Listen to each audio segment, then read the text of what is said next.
या देवी सर्वभूतेषु माँ चंद्रघंटा रूपेण संस्थिता नमस्तस्यै नमस्तस्यै नमस्तस्यै नमो नमः। तो आज नवरात्रि का तीसरा दिन है। हमारे सभी दर्शकों को नवरात्रि के तीसरे दिन की ढेरों शुभकामनाएं। नमस्कार, आपके साथ मैं हूं मुक्ता सिंह और हमारे साथ स्टूडियो में मौजूद हैं ज्योतिषाचार्य सरिता मिश्रा जी। तो आज नवरात्रि का तीसरा दिन है, माँ चंद्रघंटा की पूजा की जाती है तीसरे दिन। सबसे पहले तो हमारे सभी दर्शक जो व्रत रख रहे हैं, हमें उम्मीद है कि उनका व्रत सही से चल रहा होगा, पूजा पाठ भी सही से चल रही होगी। जो व्रत नहीं रख रहे हैं उनकी भी। और आज तीसरे दिन माँ चंद्रघंटा की पूजा होती है, तो सरिता जी यहाँ पर मौजूद हैं हमारे साथ कि किस तरह से माँ चंद्रघंटा की पूजा की जाए, क्या विधि विधान है, किन बातों का विशेष ध्यान रखा जाए, ये सभी बातें बताएंगी सरिता जी जो इस वक्त हमारे साथ यहाँ पर मौजूद हैं। सरिता जी बहुत बहुत स्वागत है। जय माता की। आपको भी बहुत बहुत मुबारक हो। जैसे कि आप सबको पता है कि आज नवरात्रों का तीसरा दिन है, जो कि हम माँ चंद्रघंटा को कहते हैं। चंद्रघंटा की पूजा आराधना करते हैं। इसको करने से क्या होगा, आपके जीवन में शीतलता बढ़ेगी, मानसिक तनाव खत्म होगा। यदि आप माँ चंद्रघंटा की पूजा आराधना कर सकते हैं तो डेफिनेटली कीजिए। यदि आपसे व्रत नहीं हो सकता या आपके पास समय की दिक्कत है और आप पूजा आराधना नहीं कर सकते, तो एक छोटा सा उपाय हम ज़रूर बताएंगे।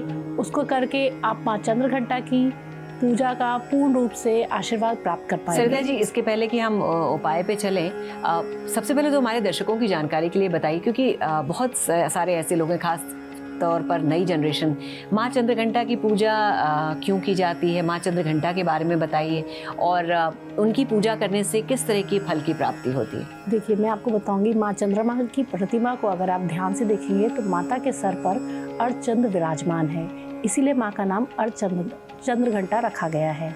तो मैं आपको बताऊंगी, यदि माता की पूजा आराधना आप पूरे चौकी पे विधि विधान से माँ चंद्रघंटा की प्रतिमा को स्थापित करें, उसके बाद दुर्गा सप्तशती का पाठ या दुर्गा चालीसा का पाठ करें, माता को प्रसन्न करने के लिए दूध से बने किसी भी खाद्य पदार्थ का भोग लगाएं, माता के आगे गुलाबी वस्त्र धारण करके आप बैठें, माता को पीला या लाल फूल अवश्य चढ़ाएं।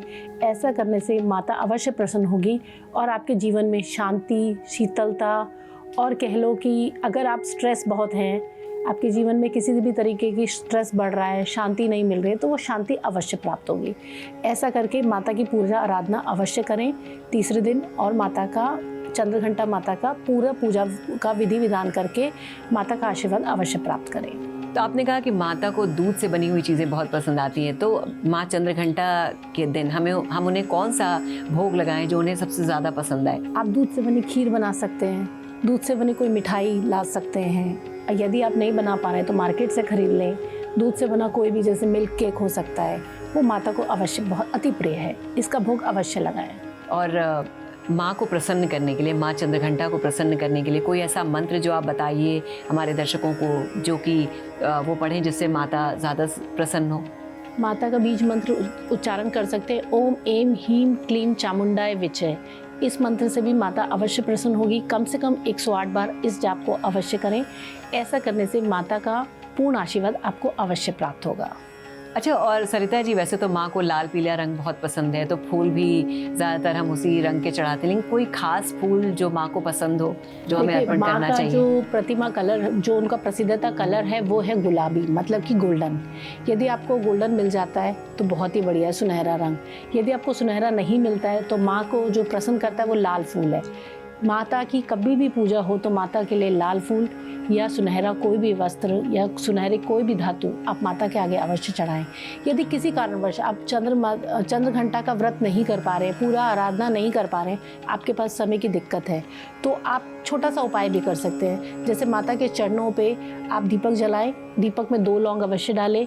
इसके अलावा माता के आगे प्रसाद, जैसे कि मैंने कहा आपको मिल्क केक, दूध से बना दीपक में 2 लौंग डालें, मतलब जो आप घी का दीपक प्रज्वलित करेंगे, जो आरती के लिए नहीं, जो माता के आगे घी का दीपक आप प्रज्वलित करते हैं, उसमें 2 लौंग अवश्य डालें। और उसके बाद लौंग डालने से क्या होता है मैडम, माता खुश हो जाती हैं। एक्चुअली लौंग जो है वो उनका प्रसाद रूप में है। जैसे कि अगर आपने देखा हो तो माता की हम पूजा आराधना करते हैं तो सुपारी, लौंग, आप कहीं ना देखेंगे कहीं लोग कहते हैं कि उससे नेगेटिविटी भी दूर होती है। नेगेटिविटी भी होती है, माता की ब्लेसिंग्स भी मिलती है। जब चीज़ें माता को बहुत अति प्रिय हैं तो हम किसी भी रूप में माता को अर्पित कर सकते हैं।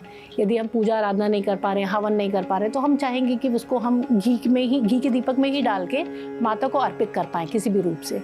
तो बस यही है, माता की पूर्ण रूप से पूजा आराधना करें। उसके बाद कुछ भी ना हो तो मिल्क केक लेके माता के चरणों में रख दें। उसको एज ए प्रसाद आप घर में सबको बांटें और अपने आप को भी खिलाएं। ऐसा करने से माता का आशीर्वाद आपको अवश्य मिलेगा। तो माँ चंद्रघंटा की पूजा कैसे करें, सरिता जी ने बहुत ही अच्छी तरह से बताया। हम फिर हाजिर होंगे, तब तक के लिए जय माता दी। यूपी की हर खबर देखने और उनसे अपडेट रहने के लिए हमारे चैनल श्रेष्ठ यूपी को सब्सक्राइब और लाइक करें। साथ ही बेल आइकन को दबाना ना भूलें, जिससे हमारे हर वीडियो की जानकारी आप तक पहुंचती रहे।